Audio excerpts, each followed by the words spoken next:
क्या आप जानते हैं कि आप कितने आलसी हैं? हर बार मेहनत क्या होती है, कभी सुनी है आपने या देखी है? अगर नहीं देखी है तो आज मैं लेके आई हूँ डेविड गॉगिंस का एक किस्सा, जिससे आपको पता चलेगा हर बार मेहनत किसे कहते हैं। डेविड गॉगिंस कोई आम आदमी नहीं है, उन्हें खिताब मिल चुका है टफेस्ट मैन अलाइव का। कांट हर्ट मी एक बुक है जिसके राइटर हैं डेविड गॉगिंस। इसमें उन्होंने अपने जीवन के बारे में बताया है, तो उन्हीं में से एक किस्सा लेकर आई हूँ मैं। आप वीडियो में बने रहें, बहुत ही महत्वपूर्ण आपके जीवन को बदलने वाला ये किस्सा होने वाला है।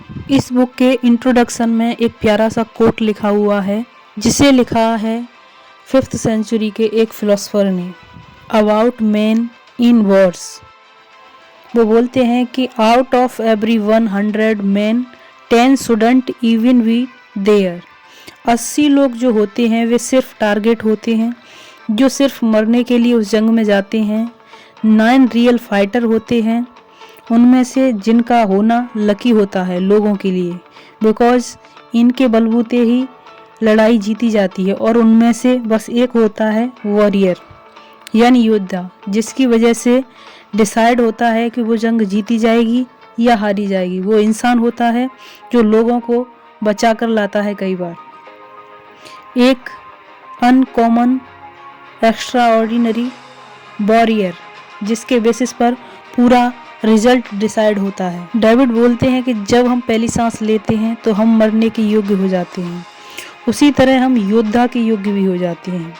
लेकिन अफसोस, सब लोग योद्धा बन नहीं पाते, लेकिन उन्होंने चुना कि वो एक वॉरियर बनेंगे, एक योद्धा बनेंगे। डेविड गॉगिंस ने ऐसे ऐसे कारनामे किए हैं कि जिन्हें आप सोच भी नहीं सकते। एक बार उनकी मेजर सर्जरी हुई, उसके बाद ज़्यादातर लोग जिम जाने का भी नहीं सोचते, लेकिन तब डेविड गॉगिंस ने सोचा कि मैं एक वर्ल्ड रिकॉर्ड क्रिएट करूँगा। वर्ल्ड रिकॉर्ड मैक्सिमम पुलअप्स करने का।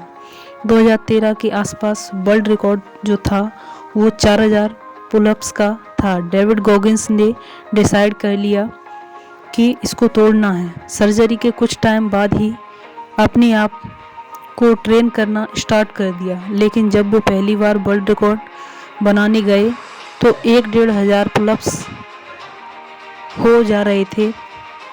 लेकिन जैसे ही 2000 हुआ, उनकी हालत ख़राब होना स्टार्ट हो गई।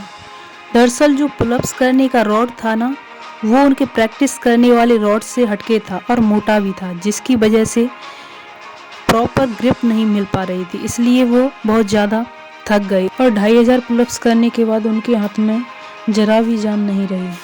उनका हाथ बेजान हो गया। पुलअप्स मारने की तो बहुत दूर की बात है, उनका हाथ उठ भी नहीं रहा था। बेसिकली वो फर्स्ट अटेम्प्ट में फेल हो गए और उन्होंने डिसाइड किया कि मैं वापस अटेम्प्ट करूँगा कुछ महीनों बाद। और वापस उन्होंने अटेम्प्ट किया। इस बार उन्होंने सीखा कि पिछली बार क्या क्या गलतियाँ हुई हैं, उससे इम्प्रूव होके उन्होंने वापस चैलेंज लिया था। लेकिन इस बार तो पहले से भी हालत ख़राब हो गई। शुरुआत में 1000 पुलअप्स तो हो गए, लेकिन इसके आगे जाते ही खून निकलना स्टार्ट हो गया, हद से ज़्यादा दर्द होना शुरू हो गया। इसके बावजूद वो रुके नहीं। इनफैक्ट एक टाइम पर उनकी हालत इतनी ज़्यादा ख़राब हो गई थी कि उनकी माँ और जो लोग थे वहाँ पर, वे इस बात को लेकर परेशान हो गए कि अगर ये ऐसे ही करते रहे तो प्रॉब्लम हो जाएगी। इसलिए डॉक्टर आए। डॉक्टर ने उनका हाथ देखा, हाथ में पट्टियाँ थीं, तो जब वो पट्टियाँ खोली तो पट्टी के साथ स्किन भी निकल रही थी। इतनी हालत ख़राब हो चुकी थी। तब डॉक्टर ने उनको इंजेक्शन लगाए और कहा कि आपको रेप्टोमायोलिसिस है।